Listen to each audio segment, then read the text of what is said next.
Petit frère et petite sœur, un conte des frères Grimm, lecture par Christophe Tabar. Petit frère prit petite sœur par la main et lui dit : « Depuis que notre mère est morte, nous n'avons plus une heure de bon temps. Notre belle-mère nous bat tous les jours, et si nous nous approchons d'elle, elle nous repousse à coups de pied. Les croûtes de pain dur qui restent sont notre nourriture, et le petit chien sous la table est mieux traité que nous. On lui jette de temps en temps, à lui, quelques bons morceaux. Que Dieu ait pitié de nous. Si notre mère le savait. Viens, nous essaierons tous les deux de courir le monde. » Ils marchèrent tout le jour à travers les prés, les champs et les pierres, et quand il pleuvait, la petite sœur disait : « Le bon Dieu et nos pauvres cœurs pleurent ensemble. » Le soir, ils arrivèrent à une grande forêt.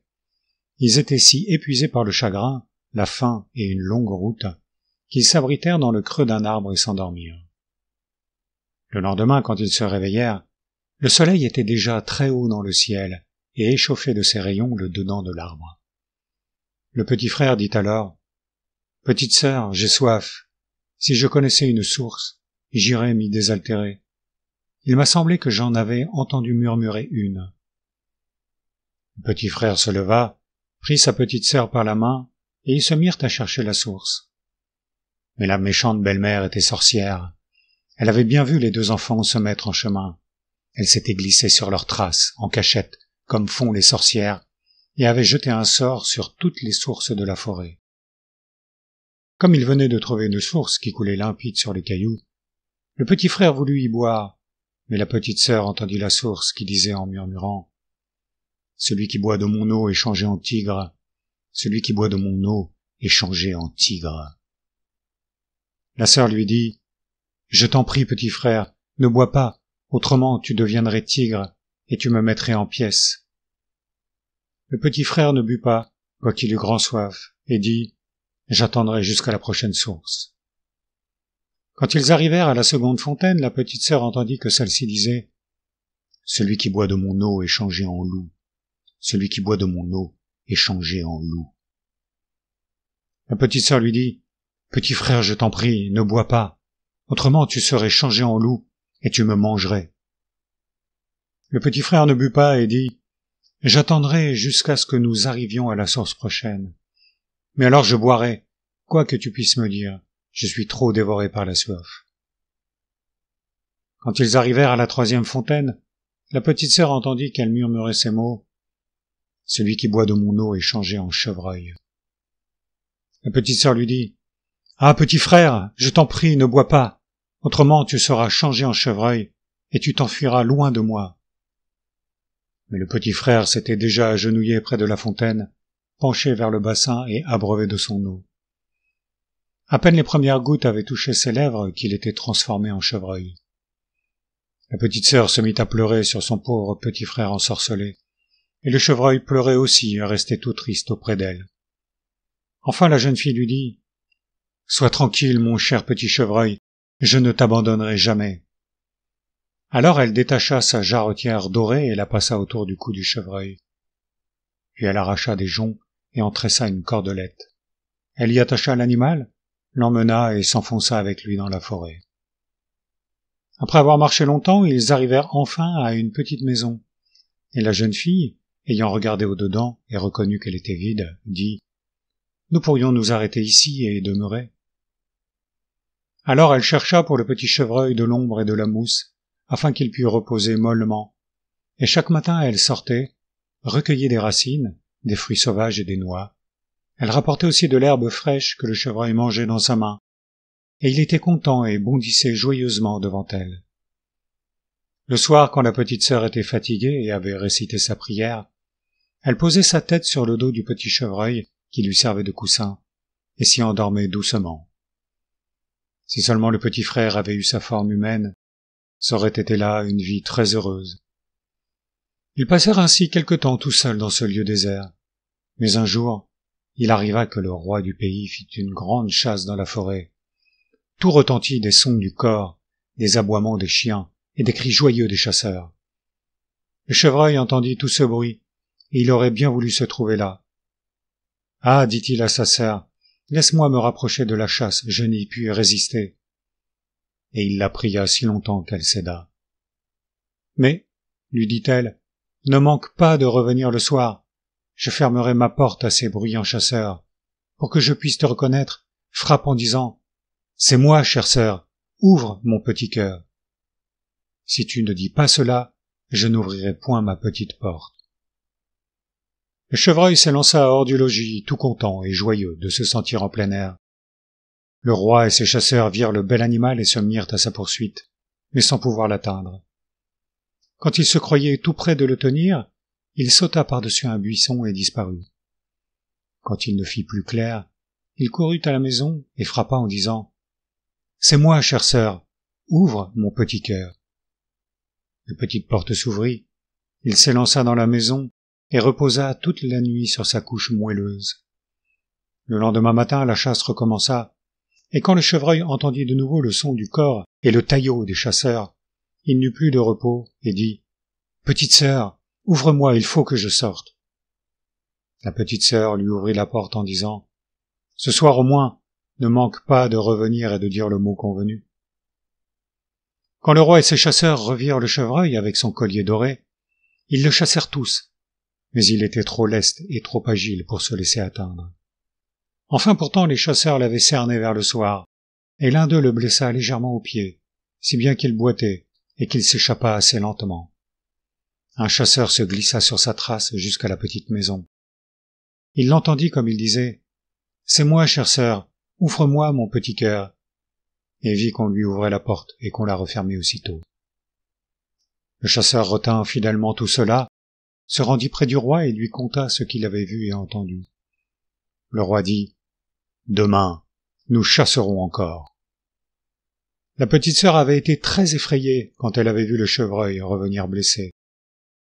Elle essuya le sang de sa plaie, y appliqua des simples et lui dit « Va reposer sur ta couche, cher petit chevreuil, pour te guérir. » Mais la blessure était si légère que le lendemain le chevreuil ne se sentait plus de rien, et quand il entendit encore le bruit de la chasse dans la forêt, il dit « Je n'y puis plus tenir, il faut que je sois là, on ne me prendra plus si aisément. » La petite sœur pleura et lui dit « Cette fois ils te tueront, je ne te laisserai pas sortir. »« Je mourrai de chagrin ici si tu me retiens, répondit-il.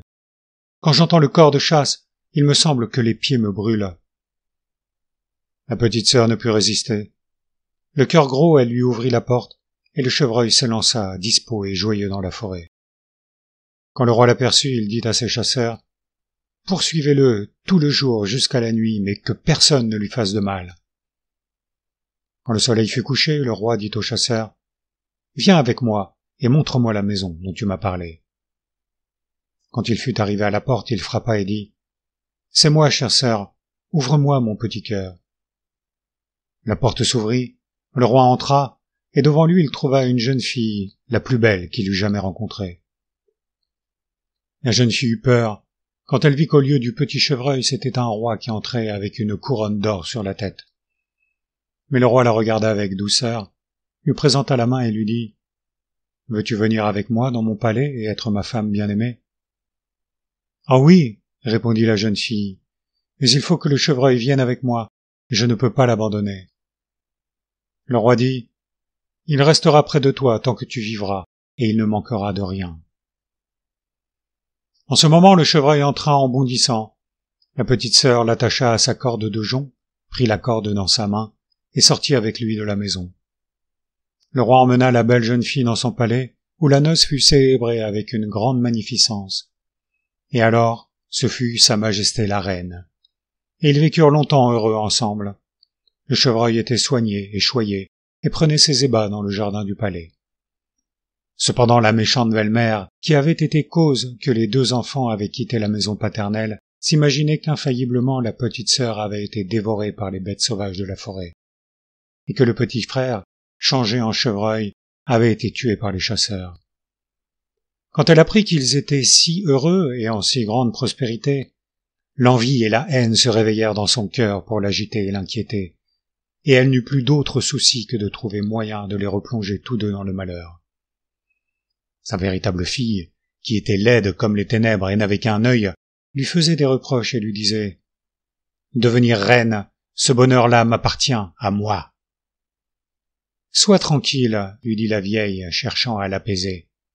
Quand il en sera temps, tu me trouveras prête à te servir. » En effet, quand le moment fut venu où la reine avait mis au monde un beau petit garçon, comme le roi se trouvait justement à la chasse, la vieille sorcière prit la figure de la femme de chambre, entra dans la chambre où la reine était couchée, et lui dit « Venez, votre bain est prêt, il vous fera du bien et vous fortifiera.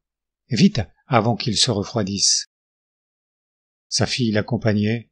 Elles portèrent toutes deux la reine convalescente dans l'étuve, l'y déposèrent, puis se sauvèrent en toute hâte et fermèrent la porte.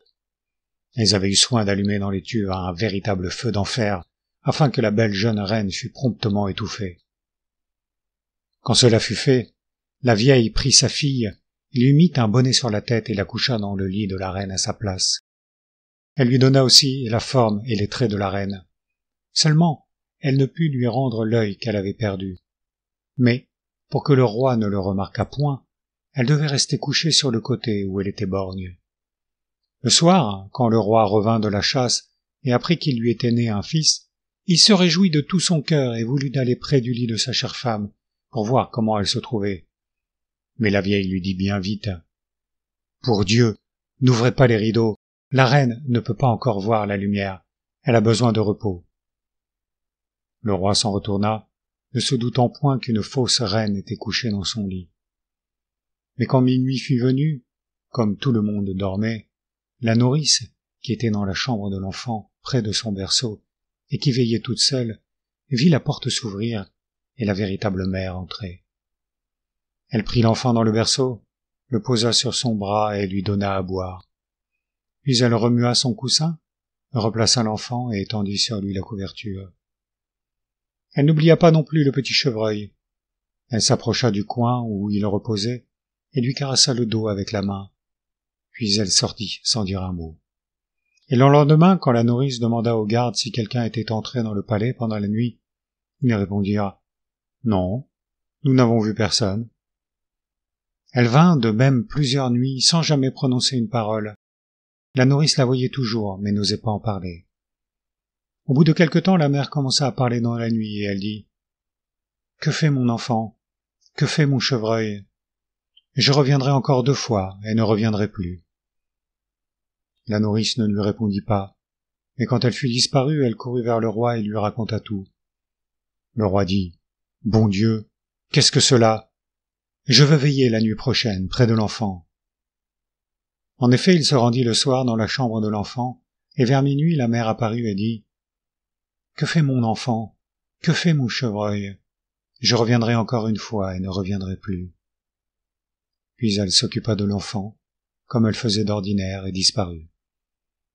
Le roi n'osa pas lui adresser la parole, mais la nuit suivante il veilla encore. La reine dit « Que fait mon enfant? Que fait mon chevreuil? Je reviens cette fois encore et ne reviendrai plus. » Alors le roi ne put se contenir. Il s'élança vers elle et lui dit « Tu ne peux être une autre que ma femme chérie. »« Oui, répondit-elle, je suis ta femme chérie. » Et au même moment, par la grâce de Dieu, elle avait recouvré la vie et était fraîche, rose et bien portante. Elle raconta au roi le crime qu'avaient commis contre elle la méchante sorcière et sa fille. Le roi les fit paraître devant le tribunal, et elles furent condamnées. La fille fut conduite dans une forêt, où les bêtes sauvages la mirent en pièces dès qu'elles l'aperçurent. La sorcière monta sur un bûcher, et périt misérablement dans les flammes. Comme le feu la consumait, le chevreuil fut métamorphosé et reprit sa forme naturelle, et le petit frère et la petite sœur vécurent heureux ensemble jusqu'à la fin de leurs jours.